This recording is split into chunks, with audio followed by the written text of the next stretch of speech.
Welcome to the Wander in Germany podcast. Your host is the founder of the Wander in Germany travel blog and the Travel in Bavaria Facebook group, LeAnna Brown. Hello and willkommen. This is LeAnna from Wander in Germany, your Germany travel planning expert. Now, I hope you've been following this entire first season of our podcast as I really break down preparing for a trip to Germany. And so you might be surprised that it's only now, almost towards the end of season 1, that I am actually talking about how to plan your perfect itinerary to Germany. But I really do feel that you have to have had all those other pieces that we've discussed in our previous episodes in order to lead up to today's topic of actually idealizing that perfect itinerary. So I hope you're all caught up, and even if not, feel free to listen today and just go back and fill in those insider topics we've already covered later. So today, let's talk about actually planning that trip to Germany, actually creating an itinerary. There are so many amazing things to do in Germany, so I get it. It can feel super overwhelming, and I know how hard it is to even know where to start, let alone how to plan out a full trip. So I'm going to share with you my exact formula for planning an amazing trip, but more importantly, planning a trip to Germany with ease and as little stress as possible. All while catering it exactly to you, your travel style, what would make the trip most memorable for you. After all, that's what this is all about. It's your trip. So before diving in super hard, I do have to give a little bit of a shameless plug here to myself. I actually have everything we're going to talk about in today's episode all ready for you in a Google Doc. So it's this super organized spreadsheet, and it goes over every single step of planning a trip to Germany. All you need to do is fill it all in, and it will be personalized to you. I know that sounds like some magic stuff, but I promise it's not, because I'm going to lead you through the steps in that Google Doc. So after this episode, instead of creating your own system, just go into Google, type in Wander in Germany trip planning template. So I'll say that again. Just go into Google and you're going to type in Wander in Germany trip planning template. Now you're going to find that resource, depending on how difficult Google is being recently. You might have to look a few links down, make sure it's the Wander in Germany trip planning template, and just download it. And it will be your best friend for staying organized, knowing what to plan next, and keeping everything in place. And yes, it is free. All right, so planning an itinerary. How do you even decide where to go? So you've probably seen plenty of beautiful photos on Instagram and Pinterest, maybe TikTok. Maybe you've been looking through the guidebooks or even on blogs already. And there's just so many places that you already are feeling overwhelmed, and you're just wondering, how on earth am I going to fit all of this into a trip? So at this point in your travel planning, I just want you to be a dreamer. And I know that's like my hippie woo-woo side showing, but really, like what you're going to do is you're going to start collecting ideas. So again, this is all in my spreadsheet. I have an entire tab just on this. So as you see an Instagram picture or as you flip through a guidebook, you're just going to simply allow yourself to be wowed or inspired by what you saw. And at this point, we're just going to take note of it. Now, in that template, I actually encourage you to be proactive about this. I mean, depending on when your trip is. For some people, if it's in a few months, you kind of got to do the work right now. If you know you're going on a trip in a year, you could maybe be a little bit more slow about it. But my point is that I try to get you thinking of different possibilities. So I have prompts for you to do things like start to look look into things like food I want to eat in Germany. And just for a day, spend time on Google or Pinterest or TikTok and literally just look for different foods to eat in Germany. Type in things like local German dishes or authentic Bavarian food and just see what comes up and see what looks fun, looks good, and, looks like something you want to try out. And I know what you're probably thinking. You're probably like, whoa, I haven't even decided where I'm going. Why should I even decide on where or what I should eat? But the reality is that sometimes it's that kind of more, specific research that can lead you down some great insider options for things that you never even knew existed. And you would only find that because you've already started digging without this like umbrella of, oh, I have to go here, I have to go there. It just kind of allows for that flow of finding really great information or insider places or things like that. Now, obviously in my spreadsheet, I also prompt you to look for things like towns that will be interesting to you. After all, that's mostly what an itinerary does, is it, obviously formulates the towns you're going to place by place, day by day kind of thing. But also, I encourage you to look for local or cultural events. Maybe they're things that you personally have interest in. Maybe you really do like beer. That's one of the reasons why you're coming to Germany. So start looking into local events. For example, in Bamberg, they have the Hopgarten, where he has like a local event where you can come and pick hops yourself and see the production of, how to make beer and all those things. But that's only a local event at a certain time of year. So you have to know about those things. So you have to just start Googling. You have to start thinking about, what are my interests? Do you like history? Start making notes of certain places that have significant historical context. Really, you're just taking notes at this point. Really, anything that's specific to you, to your interests, maybe your travel style. Maybe if you have kids, that's going to greatly impact where you want to go. So maybe you're looking for amusement parks because you have kids. My point is at this point, just kind of create basically a dream board. Now, obviously, if you're planning a trip soon, the process of this is going to have to be a little bit faster, and you're going to have to maybe prompt yourself a little bit more rather than somebody who maybe is going in a year and can allow themselves to dream a little bit. But the process is still the same of digging in before even creating an itinerary. All right, so before we can even start mapping anything out, there's a few logistics we need to take care of in order to make an itinerary. So first of all, you need to know what your budget is. You cannot do this before starting an itinerary. So again, and I'm sorry if I sound like a broken record on this, but in my template, I have an entire budget section, and that's going to help you nail down your finances for this trip. I also obviously have resources on the blog that tells you about, how much to expect to spend on a trip, how much things are for breakfast, lunches, and dinners, and excursions and things like that to help you plan. But this is really important to know, because before we can even start mapping anything out, we need to know how much money you actually have, because that might actually determine how long you stay, where you go. For example, I talked before in my driving versus train podcast that sometimes different budgets is actually what determines if you should do, rail travel versus car rentals, which that in turn will drastically influence what locations you actually go to. Hence the itinerary plan. And number 2, what's your time frame? How many days do you realistically have off work? Is this a time that you're going when your kids have off school? And just knowing what time frames you have is really important.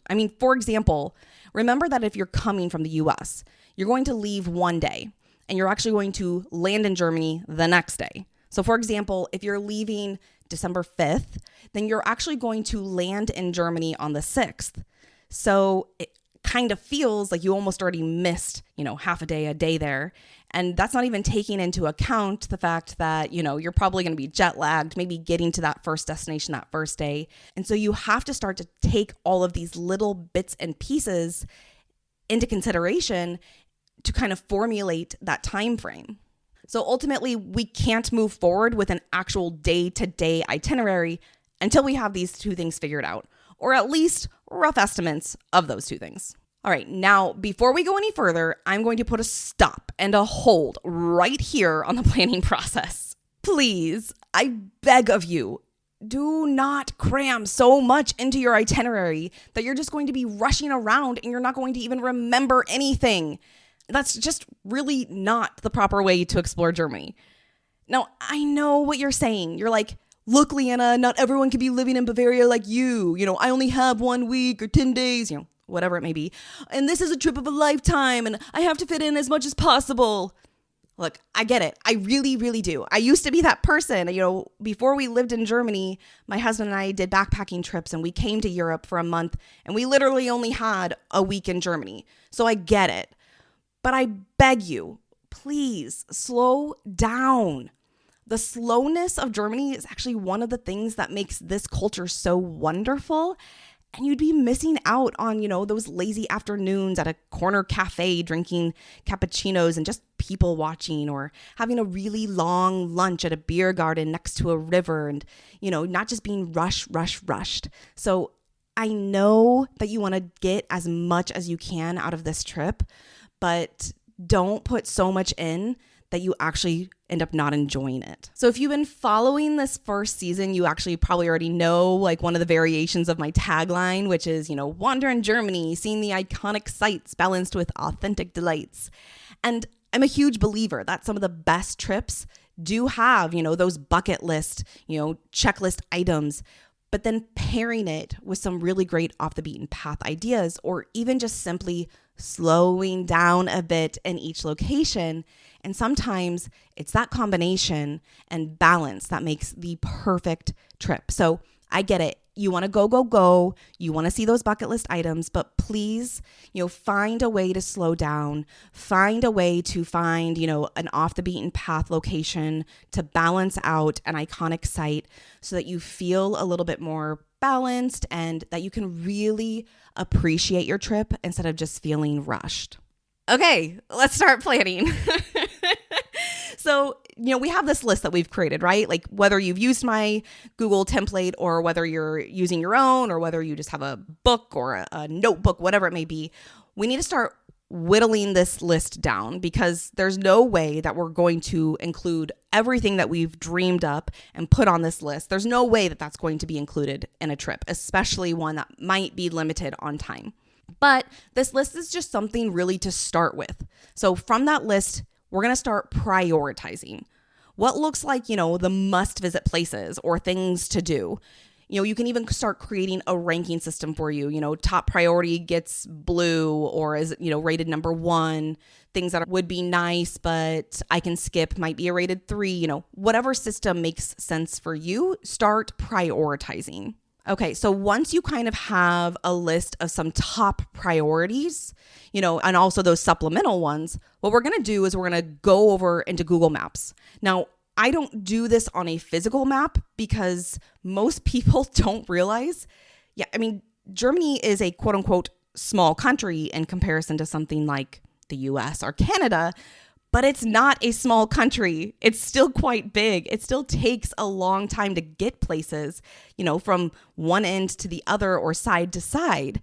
And so doing it online, doing it with Google Maps, you'll start to get a really good picture of like, oh, I didn't realize it took 4 hours to get from this location to the next. Like that's basically a half a day of travel right there. Maybe I shouldn't do that. So go to Google Maps. And at this point, you're going to just start playing with the locations, starting with your top priorities. And you're going to start getting a bearing on where all of these are in relation to one another. And at this point, you can start even putting in, those second priority locations to see if any fit in. Because sometimes even those second priority locations, maybe they're super close to something that was your top priority. And you're like, oh, I actually could add that on really easily or do that as a quick half a day trip or, something just because the proximity of the location. Alternatively, you might find that you found, an insanely gorgeous Instagram photo or something like that.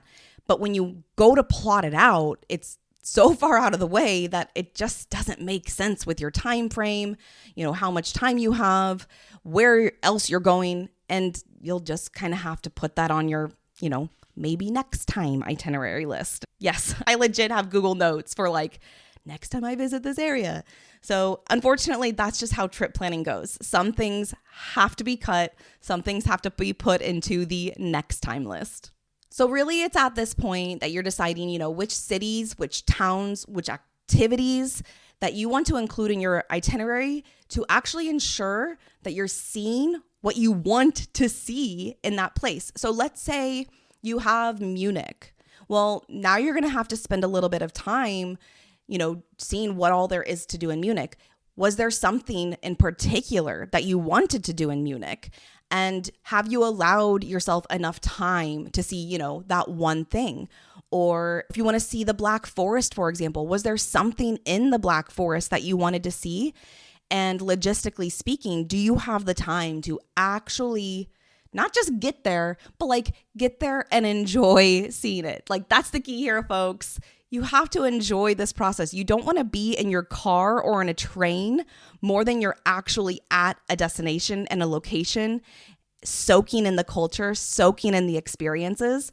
I mean, yeah, it's fun to drive on the Autobahn. And yeah, it can be beautiful on a train ride, but it's the locations that you're here for. So make sure that you've allowed yourself enough time in those locations to really experience what they have to offer. And so, to be honest, it's probably at this time that you're going to have to start asking yourself some tough questions. You're going to begin to eliminate some places. Maybe they're too far from other destinations. Maybe they're too hard to get to by train. Maybe there's just nothing nearby to make it, worth it to put in that extra effort to get there. And sometimes there's really amazing things. Maybe there's really amazing events that you just have to cross off for this particular trip because it doesn't make sense, or it just doesn't fit into the itinerary timeline, whatever it may be, you just have to cross it off. Now, maybe I should take a step back at this point because maybe you haven't even gotten to the point of like where you should go because you're still stuck in overwhelmed city. And again, I get that.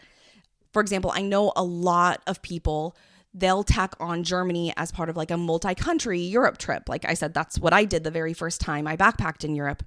And in this case, you may only even have just like a few days for Germany. In that case, I highly recommend you just focus on one town. And then maybe that town has like really great day trip options or something like that to really maximize your time. Or, dedicate yourself to a certain region or, area. Like, for example, just go to the Black Forest or just go to Bavaria, which I know is a huge region, but, Bavaria is like where all the stereotypes of Germany go to live. So if you really want to feel like you like experienced quote unquote authentic Germany. And again, I say that kind of laughing because it's like where all the stereotypes are, the lederhosen, the huge pretzels, things like that. Yeah, go to Bavaria, but just spend your time there. Don't worry about going to a ton of other places because again, you're just going to waste your time in the traveling to those instead of actually enjoying it. Otherwise, if you've got the time and maybe you're planning a trip just to Germany, I would say start with a minimum of 7 days if you can. Obviously, up to 2 weeks, even more would be ideal, especially for first timers. And yes, I have all of those itineraries on the blog. And yes, we are going to dissect some of them next week in detail here back on the podcast. Okay, so now you've mapped everything out and you can start using resources like Wander in Germany. Yes, another shameless plug. Like we've gone through all of this and we still haven't even planned out our day-to-day itinerary. But I promise by doing all of those other things and by kind of setting yourself up, now that you've mapped some things out, now you can actually start planning your itinerary and it's going to fall into place pretty quickly and pretty easily, actually. So, of course, I'm going to say to go to somewhere like wanderingermany.com, shameless plug again, because that's going to help you decide, for example, how much time do you need in some of those specific places, or might give you suggestions on day trips and things like that.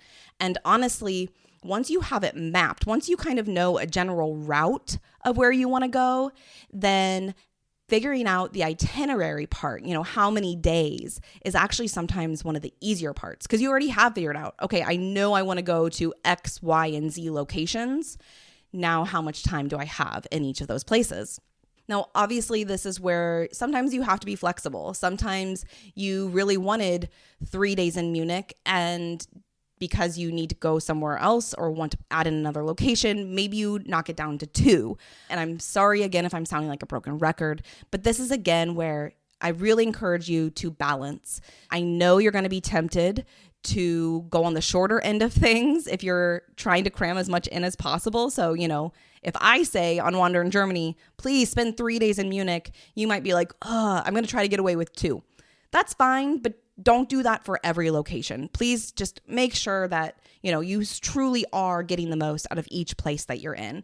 And, some places don't need a lot of time. Some places, like I live in Regensburg, and I even say on my blog, I think you really only need 1 day in Regensburg. Can you spend more time here? Sure. But I get it. You're trying to maximize your time. So I'm not saying, you have to stay long in every place, but just make sure you've done your due diligence to, know what is a really good balanced amount of time in each location. All right, so I promise, if you've done all this, you've pretty much created your itinerary. And what I love about this is you've created an itinerary that works for you. It's your budget, it's your interests, it's your personal travel styles. And so the trip is going to be that much better for you because it's for you. You planned it for yourself, but it's very specific. And I promise if you've followed these steps, you are going to have a wonderful trip. And honestly, now that you have your itinerary figured out, the next steps to planning your trip is to really just start filling it in. So, for example, if you don't have flights yet, you can go to flights.google.com and set alerts. If you want to keep an eye on prices, if you don't need to book right away kind of thing. If you need to start booking accommodation, I personally use booking.com a lot. If you are renting a car, you know from that previous episode of the podcast that you'll want to book that early. If you're booking train tickets, you'll know from that episode that you'll probably need some time familiarizing yourself with the best combination of tickets to get around. Again, all of those things on those podcasts and also with even more details on the blog at Wander in Germany. And, then there's things like excursions and day trips. So I do find that things like Viator and Get Your Guide work out well if, you're really reading through the reviews enough. But if you've been around here long enough, I personally love the DIY approach. I rarely will book excursions through Viator and Get Your Guide, but I also can drive. So if you're only doing public transportation, I see those as valuable resources. If you're driving yourself around, I love doing the DIY route when planning trips, especially here in Germany. I mean, that's why I write the way I do on Wander in Germany. I mean, I love that, it's like I go and do all the work for you in planning all these things, figuring out insider tips, giving you step-by-step directions so that all you have to go do is take them and apply it to your own itineraries and then have a really fantastic trip. All right, so I hope that if you're trying to plan a perfect trip to Germany, that you found today's episode helpful. And again, if you want a visual of all of this and you are a trip planning nerd like me and you love this kind of stuff, but you also need it all organized together and easy to plan, just don't forget to go to Google and type in Wander in Germany trip planning template. You're going to find that resource, you're going to download it, and I promise it will be your best friend for staying organized, knowing what to plan next, keeping everything in place. I even have tabs of, after you go and book your hotels, exactly, an easy to visualize tab of, okay, I'm at these hotels these days. I have this transportation these days. So it's perfect for on the go. You can use it as you're traveling as well as in the pre-traveling when you're actually planning. And the best part is if you're traveling with other people, you can also share it with them as well. Now, if you still need a little bit more inspiration to plan your itineraries, then be sure you're subscribed and you've gotten notifications for this Wander in Germany podcast, because next week I'm going to go over some of my own carefully curated and planned out some of my best itineraries for Germany. And we're going to cover those in detail next week. Basically, they are ready to go for you. All you have to do is take it, maybe adapt it to your own maybe budget style or something like that. Maybe add in a day here or there, but it is planned out step by step for you. So make sure you've got your notifications set up so that you're back here next week to hear those specific best itineraries for Germany. And until next time, bis zum nächsten Mal. Tschüss.